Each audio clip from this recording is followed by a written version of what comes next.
So I'll kind of change gears a little bit for this talk. So I try to explain what is the main result, this complex self-parameterization theorem. So I wrote it again here, because I'm sure you forgot. And I try to motivate it by being kind of analogous to cell decompositions in O minimality. Right, so the definition of cells was kind of similar to the definition of the real cells, and this this condition that we are finding cells where the functions are either identically vanishing or nowhere vanishing, that's similar to what you do in semi-algebraic geometry or O minimality. But now I want to show kind of a different kind of analogy and show that when you look at these cells in the complex structure, they actually also become somewhat similar to local resolution of singularities. Okay, and some of the theory is kind of motivated more by this analogy than the analogy with like cell decomposition in the real case. So just I had a few people ask me about these parameters, why I kind of keep track of these parameters sigma and rho.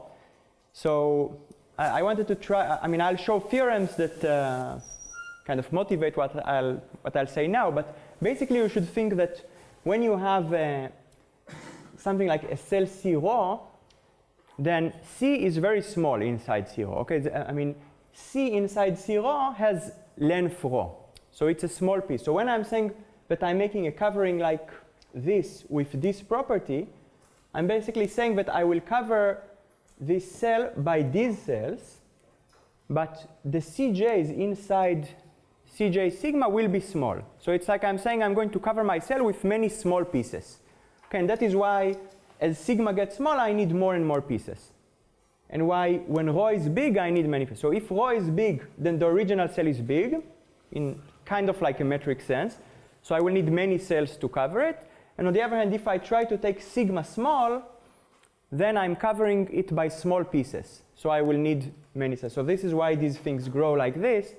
And I mean the precise dependence, the fact that it's polynomial in this rho, where rho is the hyperbolic length that we defined before, that's what makes everything work. That's why eventually we can get polynomial dependence on the degrees and everything. So this is just to kind of understand why the asymptotics look like they do. Okay, so now I'll go to this connection to local resolution of singularities, and it's easy to see with a lemma that's very simple to state. So we have a lemma called the monomialization lemma.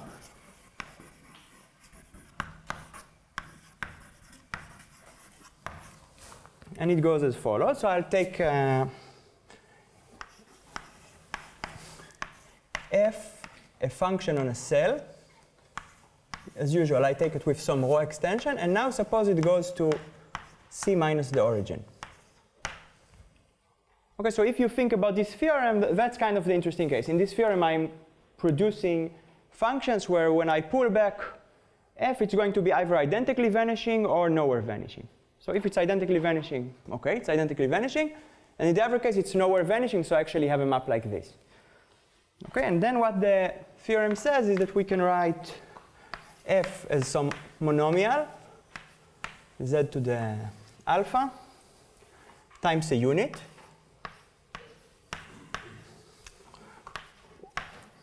Okay, and okay, this is just a monomial, so these z's are just the standard. Every cell is embedded in c to the n, and these are just the coordinates on n with some power. And I can say something about the unit. Okay, so I'm saying that log of u is univalued. Okay, so you can extract a log. That's one way of thinking of a unit. And also, I have a bound on this how much this u can vary. So the bound says that the diameter of log u c in the metric of c is less than or equal to some polynomial in the complexity times rho. Also alpha is less than or equal to some polynomial in the complexity. Okay, so I'm not going to write in the complexity. I'm not going to write it every time, but L for me is always this dimension of the cell, what we call the length of the cell, and beta is always the complexity of the. So this kind of statement where I have dependence on beta, it assumes that both the cell and the function are, say, semi-algebraic, and then it's the complexity of these functions. And I always want everything to depend polynomially on the complexity. If this was just any analytic function, then I can't say that it's polynomial in the complexity. I can just say, well, there's some constant, and this constant is uniform in definable families and so on. But kind of the more delicate statement is that when you also involve complexity, and then we get this polynomial dependence. Okay, so this kind of says that after we constructed these charts, these cellular charts, in every chart, our functions become monomial. If we run the CPT, we get charts where the functions are nowhere vanishing, and then they become monomials. And I want to make a few comments. One is that this is not trivial because the cells are not compact. Okay, our cells, they can involve puncture disks, and then you can put something over a puncture disk. So a cell in general is not a compact set. So just because you have a function that's non-vanishing on it, doesn't mean that it cannot go to 0 and go to infinity. Okay, so you do need something like this. And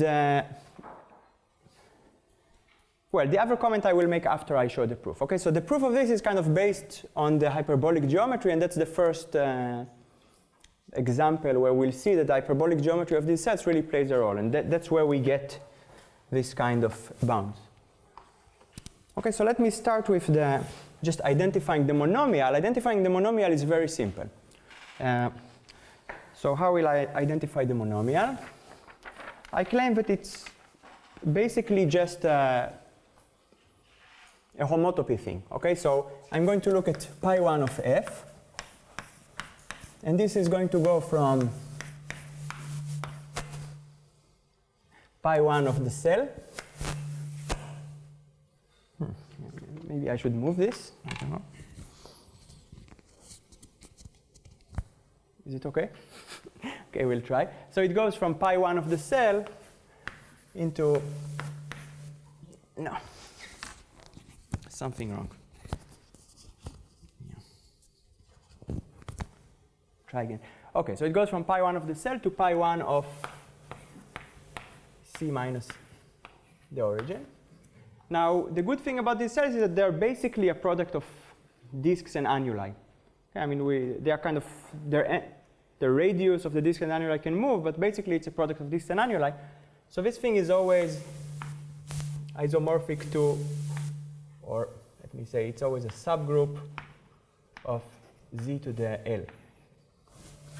Okay, where it's a subgroup because if some of the fibers are disks or points, then you wouldn't have that factor z there. So it's like it's a product of some of the z's, where you have a puncture disk or an annulus as your fiber. And this goes here. And then what I'm saying is that if you take EI, like the I standard basis vector, this is going to go to alpha I here. Okay, that's how we define this monomial alpha. Okay, so it's just the action of this first homotopy functor.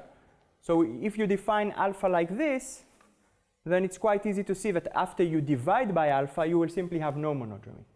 Okay, I mean, just by definition. So if I now take u to be f divided by z to the alpha, this will take this homotopy group to the identity element by definition.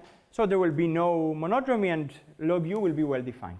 Okay, so if I now take u to be f divided by z to the alpha, then log u is univalued. Okay, that's kind of not the hard part. That's you don't need any hyperbolic geometry for that. That's just topology. But I will say that it already says something. So when you do preparation theorems in O-minimal geometry, you produce some cells, and then there's an extra statement saying that on the cell, our functions can be written like a monomial times a unit. Okay, but what this says is that if you do everything complex, if it turns out that you can continue everything to these complex annuli, then this decomposition is automatic. Okay, you can, it's like, let's say you have a holomorphic function in one variable, then whenever it has a 0, you can write it like some monomial times a unit, right? It's just from the complex structure. If the function is just real, then this is not true. So this is the same phenomenon. When everything continues to the complex domain, to these complex sets, then you always have this decomposition of a monomial times a unit. You can read it topologically, what the exponents are. And later I'll talk a bit about the preparation theorem, and kind of this is where this analogy comes from. OK, but now I want to talk about the harder part, which is why we know that the diameter of log u is bounded. OK, so this is where you really need some hyperbolic geometry. OK, so I'll start by, I'll just do the case where L is equal to 1. OK, so it means I'm thinking about a disk or a puncture disk or an annulus. And just trust me that if you go to arbitrary dimension, it's just some induction on the dimension. And in this case, I'll need to introduce a certain invariant of f, which is called the Verhoeven index sometimes. So I denote it by this V for Verhoeven. And the Verhoeven index of u, this is just the integral over the boundary of C of the total variation of argument of u. Okay, so this is Verhoeven or total variation of argument. Okay, so this kind of measures how it's similar to the variation of argument, but we measure the total. Now, even if you go and go back, we count it twice. Okay, we are not just counting the winding number; we are counting totally how much you move in the angular direction. And then I claim, I will not show this proof, but I claim that V of u is going to be less than or equal to some polynomial in the complexity. Okay, so to see this, I mean, think about it. If you are trying to check, say you have an algebraic function and you're trying to see what the variation of argument is, you can kind of check how many times it changes direction. And this you can write with some equations, you know, it changes direction if some derivative has a 0. So you can, using Bezout, you can bound how many times it changes direction. And then in every interval where it doesn't change direction, you can check how many times the argument passes a given angle.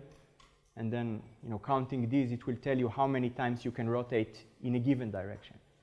Okay, so we know how many times you can rotate in a given direction without changing direction, and we know how many times you can change direction. So this is basically how you get this type of estimate. It's not difficult. Okay, so why do I want this? My goal is to get some kind of hyperbolic map. Okay, so this is already I mean, this is not a hyperbolic map because C minus the origin is not a hyperbolic Riemann surface. I want to get into some hyperbolic Riemann surface. Like I want to map into the disk or something like that, and then I can use the Schwarz-Pick lemma that tells me something about how the metric behaves under maps. But this guy is not a hyperbolic space. So the idea is that I'll consider the new function u tilde, which is u to the power 1 over 4v. Okay, so I'm just kind of squeezing everything in the argument direction. And I can also assume without loss of generality, let me assume that, let's say, u of z0 is equal to the imaginary point for some z0 on the boundary.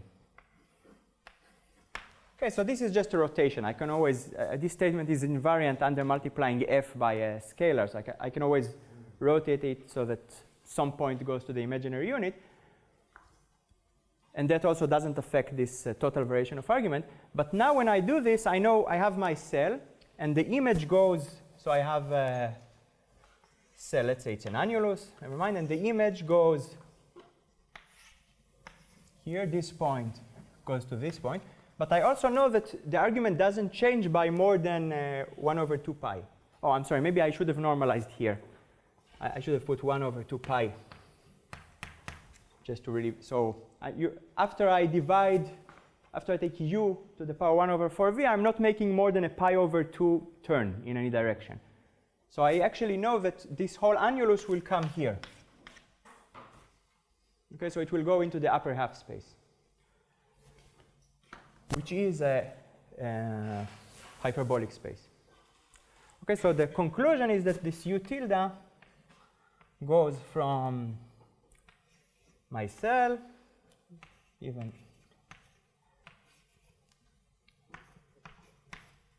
into the hyperbolic space, which is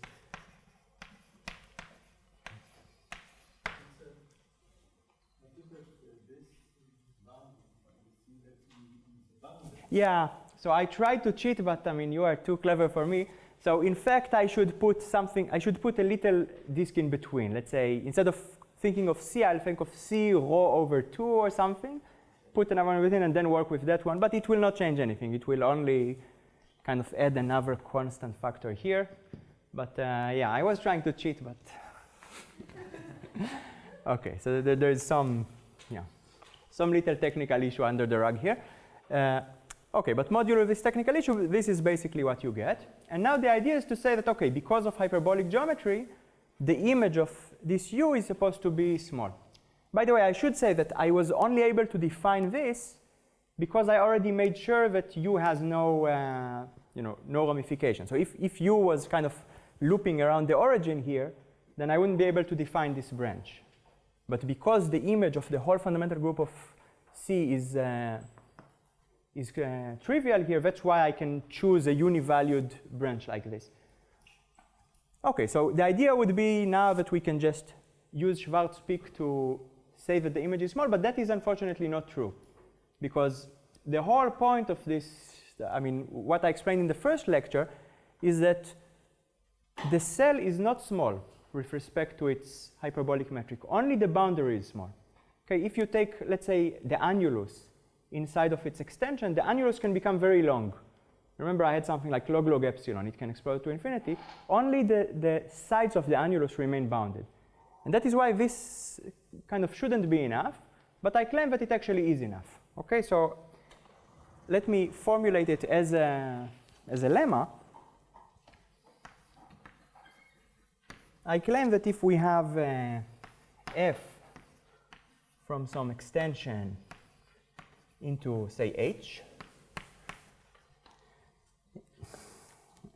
then the diameter inside h of f of rho, of f of c, sorry, is less than or equal to, maybe even I can put an accurate, yeah, I think maybe 2 times rho. Okay, so this looks very similar to Schwarzschild. Schwarzschild would say this if actually the diameter of C inside C of rho was small, but I'm saying that even though this is not a consequence of Schwarzschild, it's still true for a pretty simple reason. So let me show you why it's true.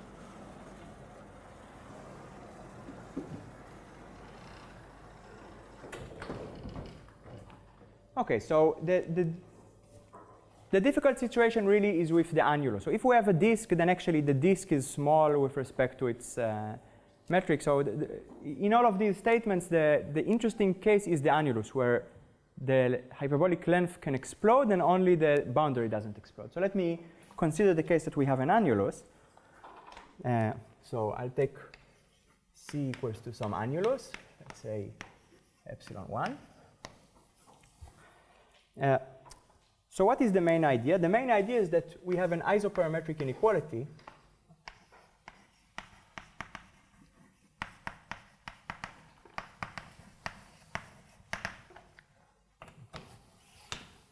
and what is it telling us? It's telling us that the diameter of inside H of f of C, this is going to be less than or equal to the length inside H of the boundary of f of c. Okay, so that's just a statement about planar geometry. If we have some shape in the plane and we are trying to estimate the diameter of this shape, it's enough to estimate the length of the boundary. Okay, because there is a boundary component that kind of encompasses the whole thing, and then if you know the length of it, then you can bound the diameter. Okay, and note that it's only true in the hyperbolic plane. It's not true, for example, in the puncture disk, because in the puncture disk you can put an annulus. So you could have a picture like you can embed an annulus in the puncture disk, and my whole point is that this annulus has two short boundaries and the diameter is very big. Okay, so this type of thing doesn't work in general, but it does work when you have a planar domain. So we have this. On the other hand, by open mapping, just the Riemann open mapping theorem tells us that the boundary of the image is contained in the image of the boundary. Okay, that's just because the map is open, so it can take an interior point to the boundary. Okay, so what we need is to estimate the length of this, the length of the image of the boundary, and that's exactly what we have, right? So we know that the length of this boundary of C inside the extension is less than or equal to 2 times rho. So I have this little 2 just because I have 2 boundary components. Okay, and if this was higher dimension, I would have more boundary. I have like the epsilon circle and the 1 circle, and each of them has length rho. So I get 2 here. It could be that eventually this boundary is kind of built up of these 2 separate boundaries. Okay, now by Schwarzschild,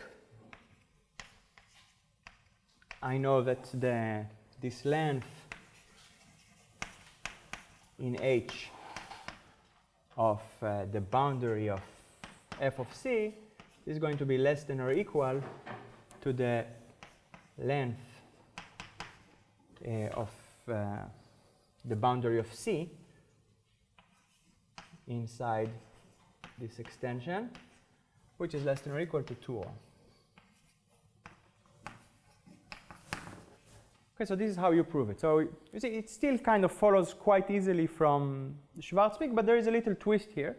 And the important thing is this kind of peculiar behavior of the annuli, that they have a big diameter, but they have like a bounded length of the boundary. Okay, so this was this monomialization lemma. And now I want to give a little, so where did I write it? I have, yeah. So, okay, we saw this lemma, and then we kind of got the feeling that maybe these cells are similar to resolution of singularities, and we were trying to prove this theorem, the CPT, basically by following the proofs of local resolution of singularities. And in doing that, we were trying to just find analogs of various statements that are used in the proofs of local resolution of singularities, and one of the important ones is a certain trick having to do with principalization of ideals. Okay, so when you can monomialize functions, you can also principalize ideals. And this is very useful when you do local resolution of singularities. So it's a trick that I learned from probably a text by Bierstone and Millman, but I guess it's older. Maybe it's Hironaka. Maybe some expert can. It's even Zariski. Okay, so even older than Hironaka. So let me show you the trick. It's kind of nice to. It's a nice idea to know anyway. So what is the kind of this simple lemma? So suppose that you have a f g and f minus g are monomial times a unit.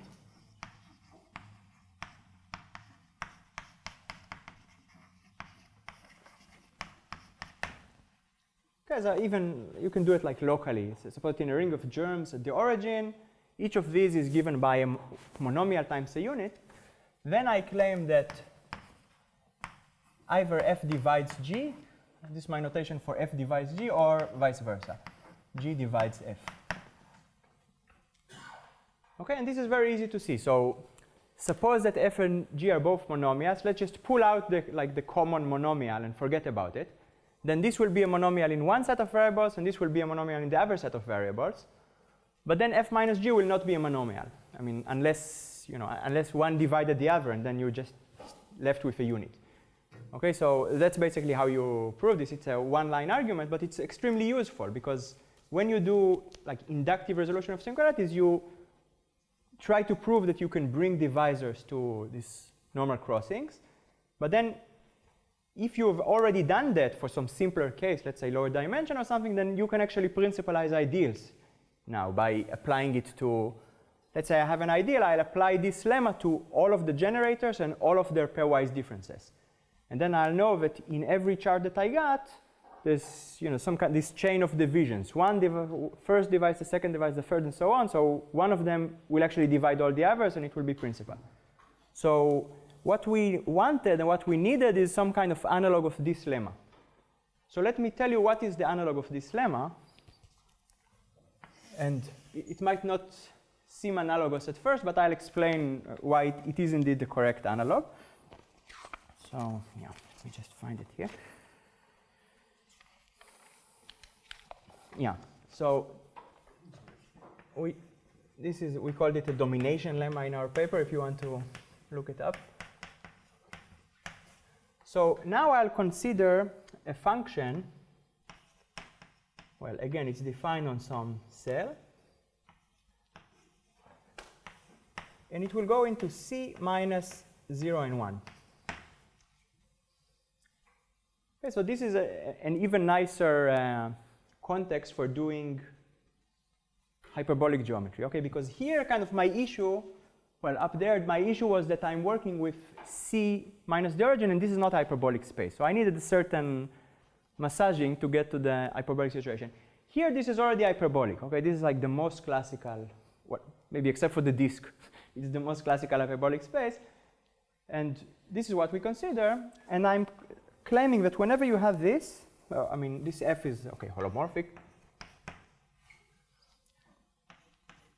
Then f is going to be bounded, in fact, by something like log rho, or 1 minus f. 1 over f is bounded by, I should put a constant here.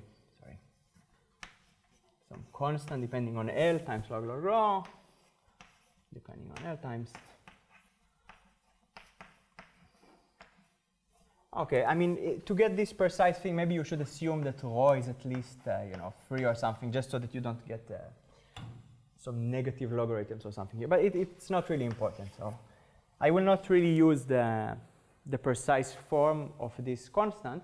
So the main thing is that you get a bound. Either f is bounded or 1 over f is bounded. This is completely universal. It doesn't even depend on the complexity. So with the monomization lemma, I had some constant that I said, well, it's uniform if it's analytic, or it's polynomial in the complexity. But here there is no dependence on f at all. Okay, so this is purely a statement of geometric function theory. Yeah.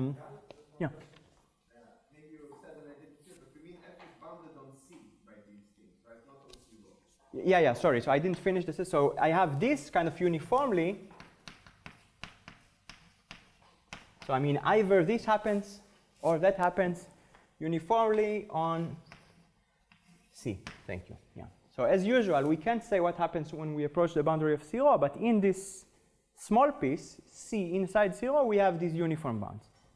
Okay, and what is the connection with this lemma? So our analog of having a monomial times unit is having a function compatible with the cell, so a function that is nowhere vanishing. So suppose now that we have f g and f minus g, they are non-vanishing. So they are defined on this C rho, and they go into C minus the origin. Then I claim that if you look at f over g,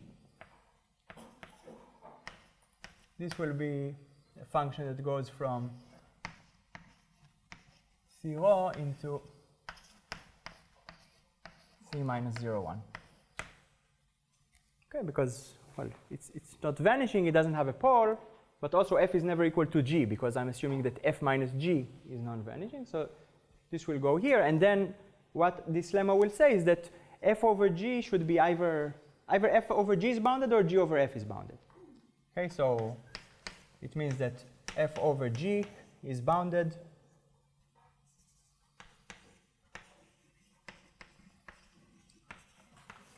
or g over f is bounded. Kind of on C.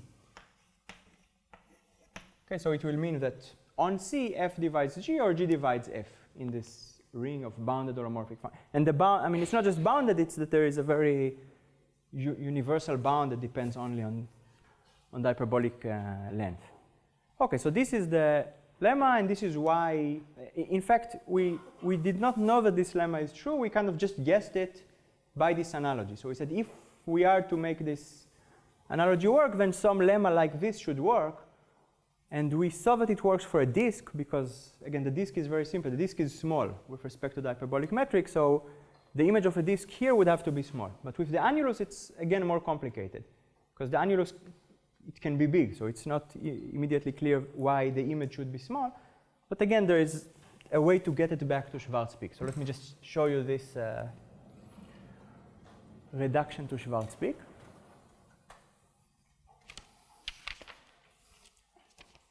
Maybe before I make the reduction to Schwarzschild, I want to make a little remark. Maybe I can even make it there. So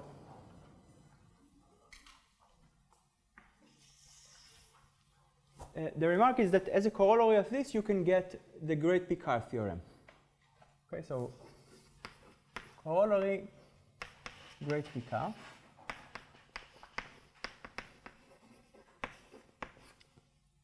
And it's really an immediate corollary. So you just, if we have a function f which is defined on a puncture disk, so it goes from, let's say, d minus the origin into c minus 0, 1. So suppose we have a function that misses two, we have a function, I mean, presumably with an essential singularity here, and it misses two different values.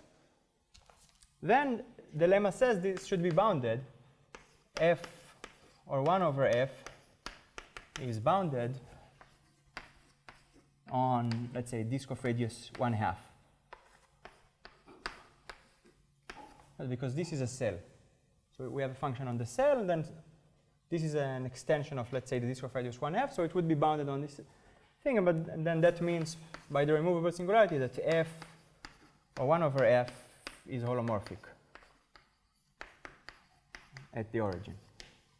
Okay, so it cannot have an essential singularity, so any function with an essential singularity cannot miss 2 points. Of course, this is not, the proof of the great Picard theorem, it does use hyperbolic geometry, and I mean, these ideas are all connected. It's not kind of a new proof, but it just shows you that this is not a trivial statement. I mean, it's a statement that really, it includes the power of hyperbolic geometry. You cannot expect to get something like this for free unless you find some magical proof of the great Picard theorem.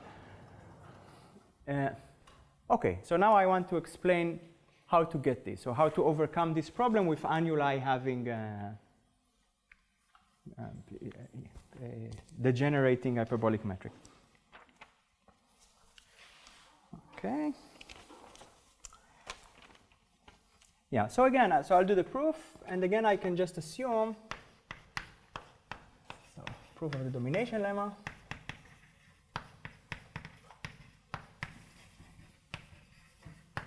And I'll restrict to the case where my cell is just an annulus. I take it epsilon 1, but it's, up to biholomorphism, every annulus is like this. You can always rescale so that the outer circle is 1. So this is the hard case in length 1, and again, I'll ask you to trust me that if you go to kind of arbitrary dimension, it's a relatively simple modification of this. Basically, you do it by induction. First, you show that it's you choose some section and you show that it's bounded on this section, and then on every fiber separately it's also bounded, so it's not very difficult to go to higher dimension here. I mean, the main ideas are already in this case. Any questions so far? Okay, so suppose not. Suppose it's not bounded.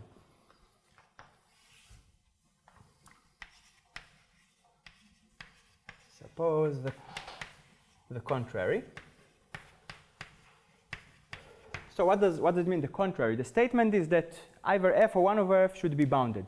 Okay, so if that's not true, it means that, well, it's unbounded. It goes very close to 0 and also very close to infinity. Okay, so the picture would have to look something like this, or, okay, there should be a point that goes very close to 0 and a point that goes very close to infinity. Then I claim that actually from Schwarz's peak, we can deduce the following. F of the inner circle, z is equal to epsilon, is close to the origin, and f of the outer circle is close to infinity. Okay, so there's a few things to unpack here. First, because of the maximum and the minimum principles, if the function is very big, then it should be very big somewhere on the boundary. And if it's very small, then it should be very small somewhere on the boundary. Okay, so there's some point on, let's say, the inner boundary where the function is very small, and there's some point on, let's say, the outer boundary where the function is very big. But now, on the boundary, the function cannot move much. Okay, because we have this, Schwarz's peak tells us that we are not expanding the metric, and we know that the boundary components are small. Okay, so the picture looks something like this. I have an annulus, and maybe I need two colors. And here I have 0 and infinity. And then this white circle would go to something going around here somehow. And the yellow one would go to something going around here. And that's how it has to look. Because kind of 0 and infinity are far away from each other. So the single boundary component cannot move from here to there. Okay, so the picture has to look like this. But now we know one other thing about this picture. We know that these two loops are homotopic. Okay, because that's the image of this circle and this circle. And you can homotop them inside the annulus. Okay, so we have these two loops. Two loops are freely homotopic.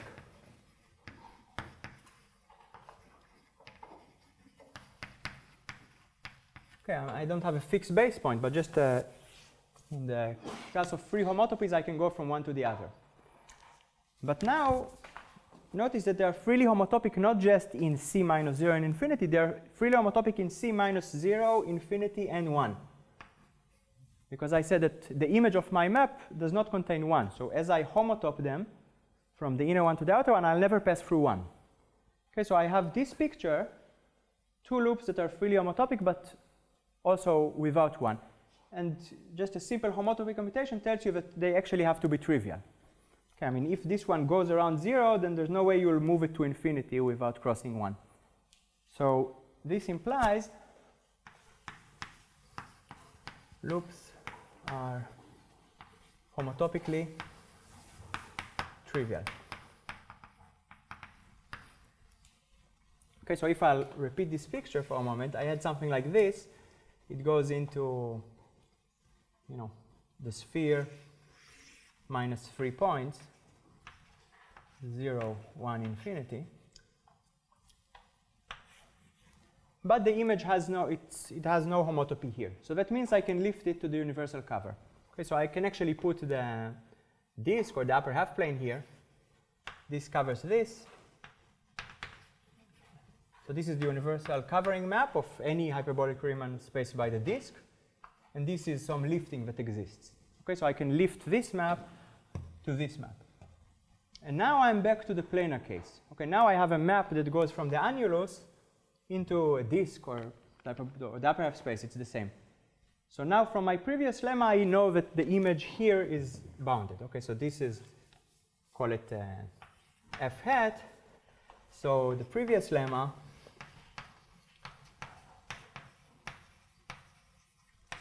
says that f hat of C kind of has bounded diameter. Okay, but then this map is an isometry. Okay, so if the image here has bounded diameter, then also the image here has bounded diameter. And now once you have a set of bounded diameter here, it cannot be close to both 0 and infinity. Okay, all the boundary points are kind of infinitely far from each other. So if a set has bounded diameter, it cannot go close to 0 and as well as infinity. Okay, so this is how you get this domination lemma. And in a yeah. So you get it by contradiction. I mean, I started by supposing the contrary. Supposing that I could have a map which is unbound, so it's very close to both 0 and infinity. But now I got that the image actually should have a kind of a small length. So if you are very close to here and very close to here, then okay, the diameter should be at least this distance. But eventually this distance will be too great. But probably you need efficient bound with the constants. Yeah, so this is kind of the first lemma that we had that is analogous to this trick with principalizing ideas, but then using a similar idea you can make another lemma. So let me just write the other lemma without proving it again. It's kind of proved with the same ideas. So we call it a fundamental lemma. So it's in the similar context. So we take f from C rho into C minus 0 and 1. And the lemma basically says that the image is small. The image of C is small. But the precise S, which is small, so what we say is that either the diameter of, diameter inside C minus 0, 1 of f of C is less than or equal to some constant depending on L times rho. Okay, so that's kind of the usual case. That's what we would like to say. That would be if you could just apply Schwarzschild as usual. Or there's another case. F of C is very close to 0 or 1 or infinity in the Riemann sphere. Okay, so let me explain. Very close also can be made very precise. I just didn't want to put too many details. It's kind of exponentially close. So just to explain what goes on here, we cannot say that this is small because you can always, if you have C minus 0, 1, you can always put a little annulus around 0. And this annulus around 0, it will still have a long hyperbolic length. Right? So I mean, kind of 0 is a cusp, and there's an infinite amount of length that you can go close to 0. So it's not true that the hyperbolic diameter is just bounded. But what is true is that either you are very close to one of them, and then you have to stay close to them all the time, or you have a bounded hyperbolic diameter.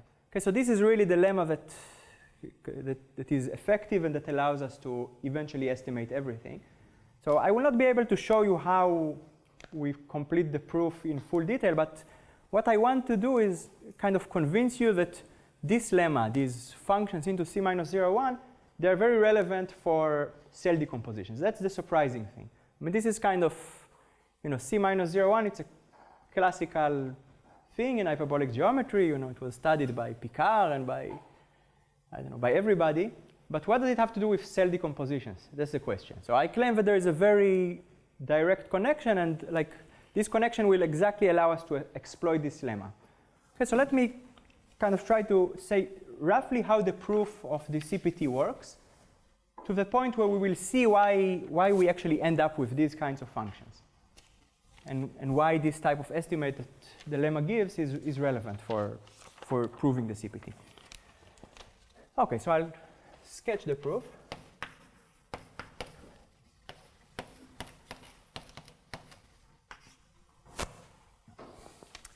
Okay, so in the CPT, let's just say I'm going to sketch the proof, but I'll try to simplify a little bit. So I'm going to take my cell.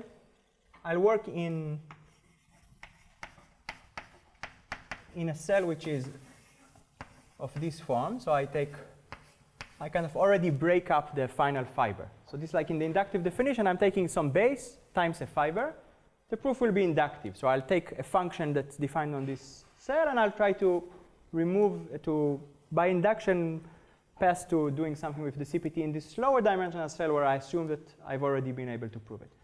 Okay, so, and I'll also take just one function. Okay, so the CPT is for m functions, but just trust me that it's enough to consider a single function, you know, holomorphic, bounded on this cell. Well, even with some, you know, some extensions and so on.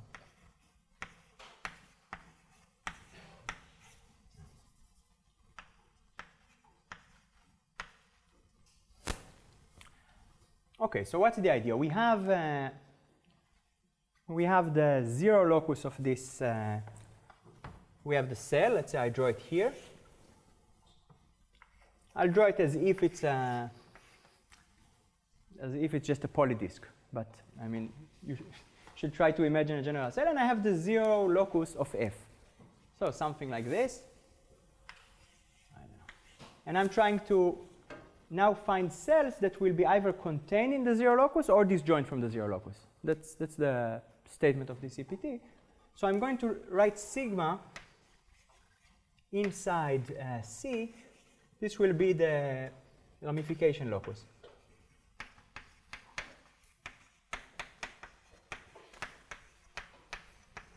Okay, so like this point, it will be sigma, where I have a ramified cover. So I mean, in fact, it's a little bit more complicated because you don't know that this map is proper to begin with. So it might not be a cover at all. It could be that some branches kind of go off to infinity here. So first, you should make some preparatory steps to get to this kind of nice situation where you have a proper map. And then it's going to be actually a covering map, an unramified covering map outside of some locus. Okay, and I'll apply this CPT to you know, C and this locus. Well, you can express this locus as the zeros of some function, like some discriminant, and then you can apply inductively the CPT to that. So CPT, sorry, is the main theorem. This is the one over here, the cell parameterization theorem. Yeah. So I'm sketching how to prove this main theorem. So I'm saying by induction I can apply it in the base, and I'll cover the base by cells that are compatible with this ramification locus. Okay, so some of the cells might land completely inside sigma, and the other ones will be completely disjoint from sigma. Okay, so for cells inside sigma,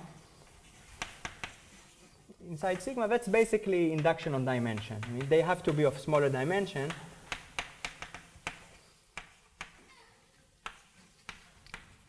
Okay, I mean, sigma here has a smaller dimension than the dimension of C. So if you landed inside a proper analytic subset, then you can finish by induction with the dimension. So the interesting case is when you have a cell that's disjoint from sigma.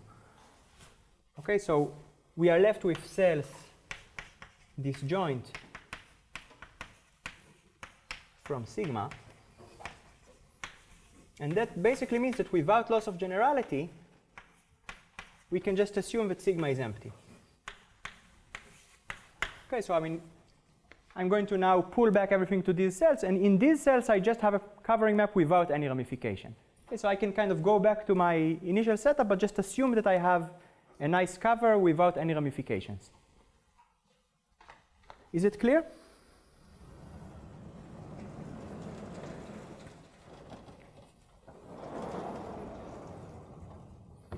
Okay, so I have an unramified cover without ramification.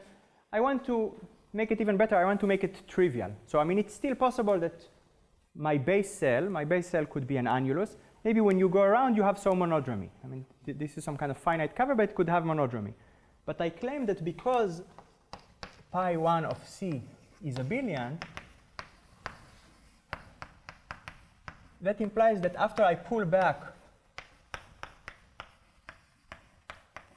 by kind of map x goes to x to the n for some suitable n, this cover f is equal to 0 that covers C is trivial. So what do I mean by a trivial cover? I mean that it's just a union of inverses. You have like a globally defined sections, and to get them, initially you just have sections that could be maybe ramified, but after you pull back, you destroy this ramification, and that's it. Then you have a trivial cover. So a trivial cover means that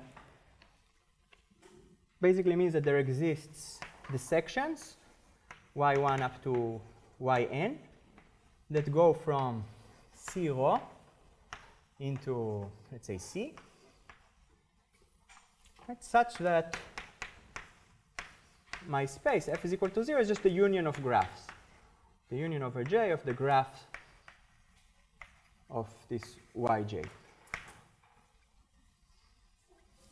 Okay, so that's a trivial cover, just a union of kind of things biholomorphic to C.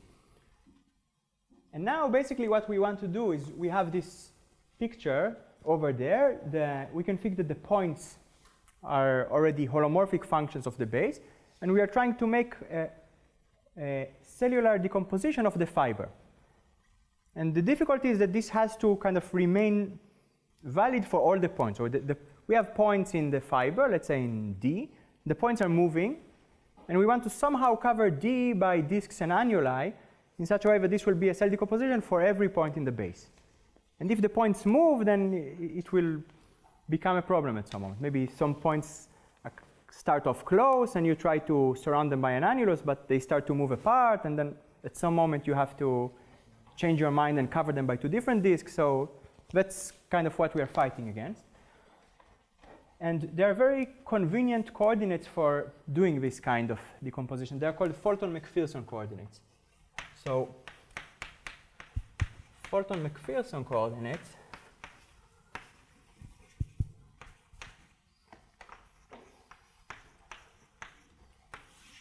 they are basically the coordinates given by y for every triple I, j, and k. I have a coordinate given by 0 to C,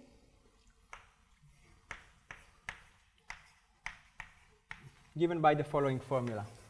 yi j k is equal to yi minus yj divided by yi minus yk.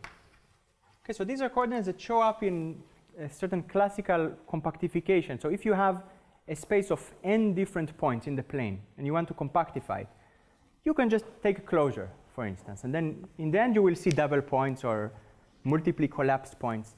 But there is a certain compactification that remembers more. You want a compactification that remembers how the points collided.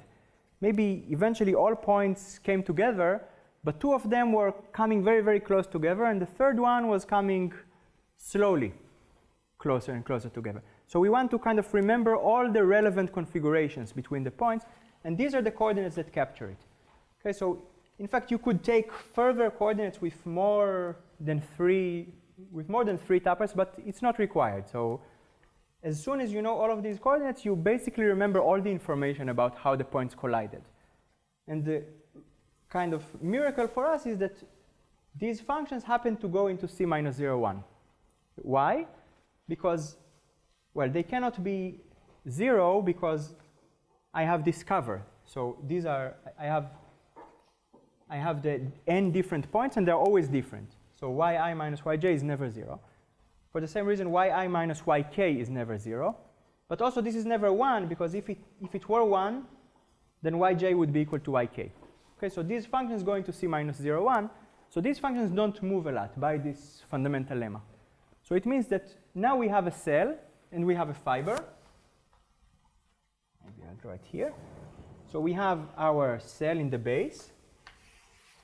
And then we have a fiber. And in the fiber, we see some configuration of points, maybe 2 points here and 1 point here. And we are going to try to cover this. So maybe we'll put a disk here, and probably we'll put an annulus here. And then we try to carry out this same picture as we move our point in the base. And the picture has to kind of remain a cell decomposition all the time. And what you need for this to work is exactly to know that all of these relative positions are not moving much. Okay, so knowing that yijk is nearly constant on the cell, it exactly allows us to draw this picture and be sure that we are not breaking anything as we move. Okay, and moreover, I mean, let's say I want to do this now with complexity beta. So I would have something like beta different points here. Okay, beta is a degree, so that tells me roughly like how many points I can expect to have in the fiber. So I'll have many, many points, and then this picture becomes complicated. I need to know that things move really a little bit in order to be able to carry it out. And how little do I need it to be? I need it exactly as little as in this fundamental lemma. So I mean, I have some asymptotics here, like this is the hyperbolic length, and here I wrote very close. In fact, it's exponentially close. Everything is like just right for this to work. If here I didn't have rho, I had some bigger thing, then we wouldn't be able to get a polynomial. Or if here the degeneration wasn't exponential, then it wouldn't work. This exponential degeneration has to do with how the hyperbolic metric degenerates near 0 or 1. So what I'm trying to convince you of is that this kind of the hyperbolic metric bounds, they are kind of really tailored exactly to what we need, and it seems like it can't be a coincidence. So there is some kind of deep connection between the complexity and the hyperbolic metric that makes all of this work. Okay, so I have something like, I don't know, maybe 0 minutes left. So I'll just say that in the next talk, because I have to talk also in the afternoon today, so I thought it will be kind of boring if I keep going on about this. So I'll switch to some applications. So I'll try to show why we are interested in Yomdin-Gromov or in this kind of CPT for applications. I mentioned that there are applications in dynamics that I touched a little bit, and there are applications in number theory. So I'll try to talk more about the applications in number theory, and eventually I'll give some conjectures that kind of connect this CPT to the number theory direction and show why it's interesting in the number theoretic sense to consider these things. Okay, sorry for going over here. Please thank the speaker, please.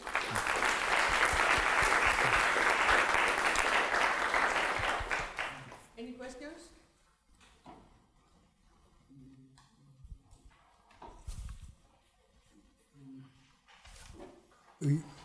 I try to follow control of polynomiality. Yeah, that's the deeper part of the argument. Yeah. So in moment lemma. Monomialization lemma? You explained it. Yeah. Okay. But in the rest, you didn't try yet to follow. Well, I mean, for the fundamental lemma and all, they have no dependence on the complexity. Mm-hmm. So, but in the CPT there is dependence. So, I mean, really seeing why it is polynomial, you have to kind of follow the proof, and it's quite involved. But basically, I said that the problem is that, okay, you have a fiber like this, mm-hmm. and when the complexity is beta, you would have something like beta points. Mm-hmm. And then you try to form this picture in the, so suppose that the points are kind of, they're just like a net, they just cover everything. So the average distance will be something like 1 over beta between every 2 points. So right, you have many, many points here in the disk. Mm-hmm. So, and you still want to be able to make this picture where it's stable over the whole thing. So you will need to know that things move less than 1 over beta. And because the distance between the points is like 1 over beta, you will need to know that everything moves like 1 over beta square or something. You want it to move even less.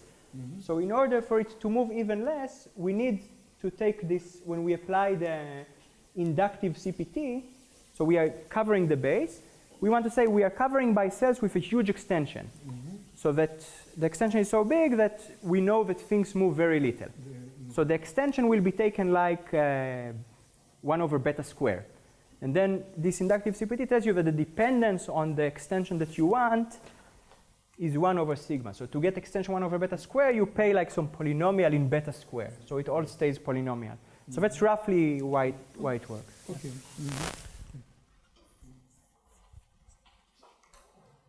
Any more questions? Then just thank the speaker again.